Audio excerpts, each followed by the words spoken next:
Le Grand Matin Sud Radio, 7h-10h, Patrick Roger. Il est 8h38.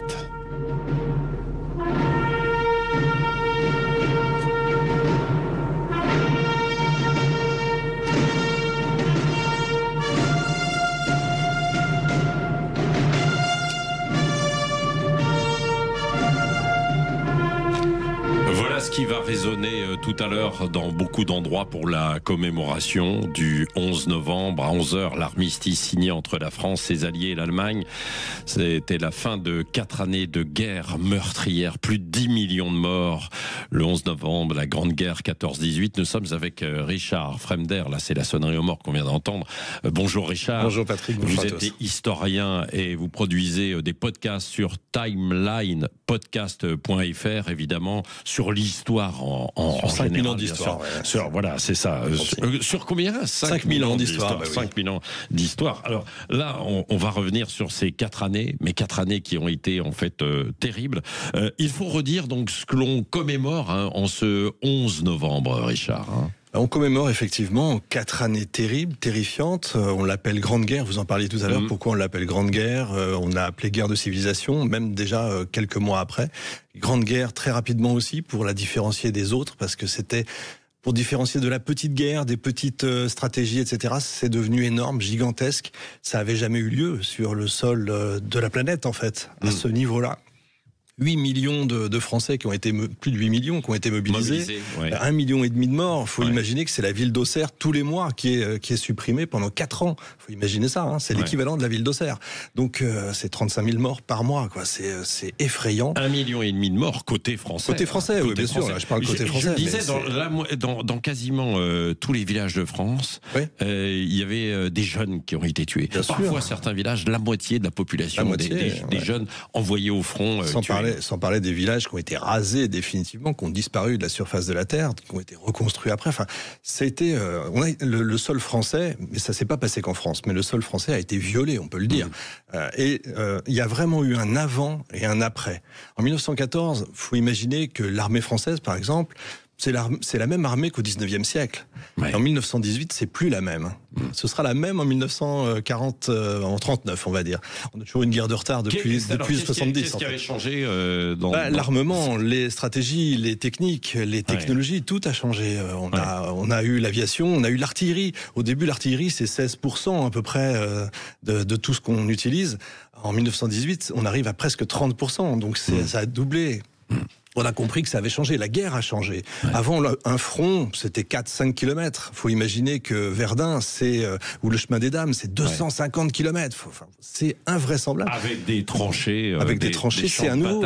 Le système tranché, c'est nouveau aussi. Ça n'avait jamais existé avant. Ce système-là, tout le monde s'arrête. Donc c'est inhumain pour la première fois. Enfin, imaginez 8 millions de morts côté français, c'est bon. Enfin, 1,5 million de morts côté français, c'est énorme. C'était jamais arrivé. Oui, c'est ça. Les soldats français, justement, qu'on a appelés les poilus. Oui, ceux qui étaient dans les tranchées, oui. Dans les tranchées. Évidemment. Pourquoi les poilus? Parce qu'effectivement, ils sont restés avec des conditions de vie qu'on connaît. Enfin, j'espère qu'on connaît tous, mais qui étaient terribles, épouvantables. En plus, il y a eu des hivers terrifiants, des printemps terrifiants. Enfin, ils ont eu la pluie, le froid, la totale. Ils pouvaient pas se raser, ils n'avaient pas le temps, ils avaient quand même autre chose à faire. Donc, les barbes ont poussé. On les a appelés les poilus comme ça. Voilà, c'est ça. Et on a les courriers. C'est poignant, les courriers qu'ils envoyaient à leur famille, et puis les retours aussi qui étaient terribles. Parfois, ils n'ont pas vu naître leurs enfants, et puis ils les ont vus 4 ans après. Enfin voilà, c'est ceux qui sont revenus. Oui, ceux qui sont revenus, évidemment, des images terrifiantes, etc. C'est bien raconté d'ailleurs dans un documentaire, l'Apocalypse, en fait. La bataille de Verdun continue. Nous faisons dans notre main. La dysenterie nous coule entre les doigts. Nous faisons du sang. Nous faisons sous nous. Nous sommes dévorés par une soif de feu. Nous buvons notre urine. Nous pouvons dire que si nous restons sur ce champ de bataille, c'est qu'on nous empêche de nous échapper. Mais voilà, c'est vrai, on nous empêche de ne... Oui, bien sûr, ouais. Parce que certains voulaient fuir, évidemment, parce que c'était affreux, terrible, quoi, d'être oui, dans il y a ces eu tranchées. il y a eu les premiers qui ont essayé de s'en aller. Certains ont été fusillés. Tout a été à l'extrême, poussé à l'extrême. Mais la société a changé. Ouais. En fait.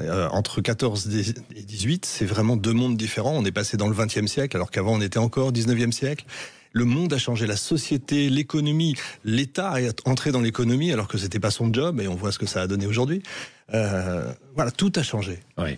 Aujourd'hui, on parle beaucoup des alliances, des grands blocs dans notre société. À l'époque aussi, il y avait ces grands blocs. La guerre 14-18, c'est d'un côté une triple entente contre une triple alliance. Ouais, c'est ça. Alors c'était un peu fluctuant. Il y a eu beaucoup de mythes autour de ça, mais c'est vrai que les alliances ont joué, mais ça fait longtemps que ça traîne. En réalité, depuis 1870, la France veut se venger de l'Allemagne. Ouais. C'est clair. On veut aller à la guerre, mais on n'y va pas tout de suite. On a été marqué, il a fallu payer, etc. Et puis il y a eu des anicroches avec Tanger, l'affaire du Maroc. Il y a ça entre les Français et les Allemands, ce qui a amené les Anglais à être proches de nous, ce qui est nouveau. Là aussi, c'est très nouveau. Les Allemands se sont sentis encerclés avec les Russes d'un côté, les Anglais, etc. Donc il y a eu cette montée de la militarisation. On va avoir plus d'armes que les autres, etc. Et puis chacun a voulu faire plus que l'autre, et puis c'est arrivé à ce moment-là. Oui, voilà, c'est ça. Oublier l'Autriche-Hongrie. Alors voilà, il faut toujours un déclic pour qu'il y ait que... Il y a toujours un déclic. Il y a toujours un déclic. C'est l'assassinat de l'archiduc. C'est un prétexte. C'est un vrai prétexte. C'est un prétexte. C'est un prétexte. C'était l'héritier de l'empire autrichien. C'est ça. Ce grand empire austro-hongrois qui était en train de se désagréger. À Sarajevo, par un nationaliste serbe. Attentats. Et pourquoi vous dites que c'est un prétexte alors ? Parce qu'il fallait un prétexte. Parce que comme je vous dis, de toute façon, l'opinion publique, une certaine opinion publique, que ce soit française ou allemande, de toute façon voulait aller à la guerre parce que l'économie, parce que l'industrie, c'est la première guerre industrielle aussi. C'est incroyable quand même d'imaginer ça. On voulait aller à la guerre. On voulait aller à la guerre, mais... Les gouvernants. Ce qui est intéressant, tout à l'heure, vous aviez l'ancien ministre de l'Éducation qui était là. L'éducation... c'est important. Regardez ce qui se passe aujourd'hui. On a l'impression qu'il faut aller... la Russie est en train de... Alors peut-être qu'il faut augmenter notre armement, etc. Les Russes voient ça, donc ils augmentent le leur. On va aller jusqu'où ? Il faut peut-être apprendre de l'histoire. C'est important, l'histoire. La culture est importante aujourd'hui. Oui. On n'apprend plus suffisamment de l'histoire. On entend, c'est vrai qu'effectivement, le 11 novembre, la plupart des gamins savent pas ce que c'est. Et déjà sur cette antenne, j'avais dit le 14 juillet, ils savent déjà pas ce que c'est. Ouais, c'est vrai. Donc c'est gravissime d'en arriver là. Ouais. Et c'est en cela, évidemment, qu'il faut toujours avoir ce sens de l'histoire, ce devoir de mémoire. Mais bien sûr, Hannah Arendt déjà en parlait. Elle disait de toute façon, les mêmes causes amènent les mêmes effets. Et les guerres sont les mêmes. Ouais. Pour les mêmes raisons. C'est assez étonnant. C'est assez étonnant. Parmi les noms qui ont marqué et les appellations, on a parlé des poilus, il y a aussi les fameuses gueules cassées. Les gueules cassées, c'est de cette époque.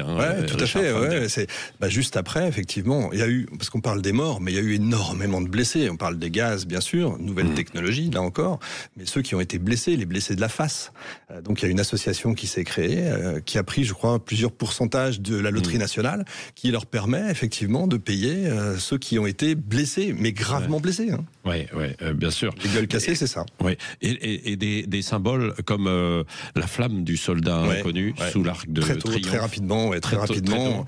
Ça aussi, c'est nouveau. C'est-à-dire qu'il faut rendre hommage à ceux qui se sont battus, qui ont disparu à ce moment-là. On prend un symbole, on prend un soldat inconnu, effectivement, parmi d'autres. On l'amène sous l'arc de triomphe et il y a cette flamme dès les années 20. Donc, dès le début, très rapidement. Ça, c'est les années 20. En 22, c'est fait. Pour revenir quand même en ce jour du 11 novembre 1918, à 11h, c'est ça, l'armistice est signé. Alors, on rappelle, l'armistice, c'est la trêve. C'est la trêve, c'est pas la fin de la guerre. C'est vraiment la trêve. Ça fait déjà 3-4 jours qu'ils discutent dans ce fameux wagon, qui est une voiture donc de train, à Rotonde, dans cette partie-là, parce qu'il fallait... nord de la France. C'est ça, il fallait absolument que les deux trains, donc le train allemand et le train français, puissent travailler ensemble, qu'ils aient le chauffage, etc. Donc il y avait tout ce qu'il fallait à ce moment-là et à cet endroit-là. Ça fait 3 jours qu'ils discutent.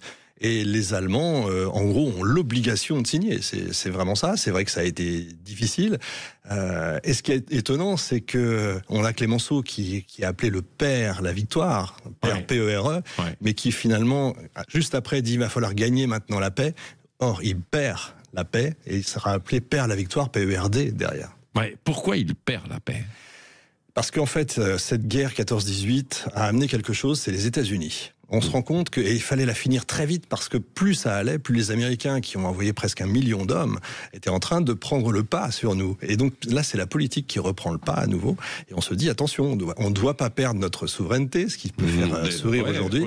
Et il a perdu la paix parce que quelque part, la France n'a pas eu ce qu'elle voulait.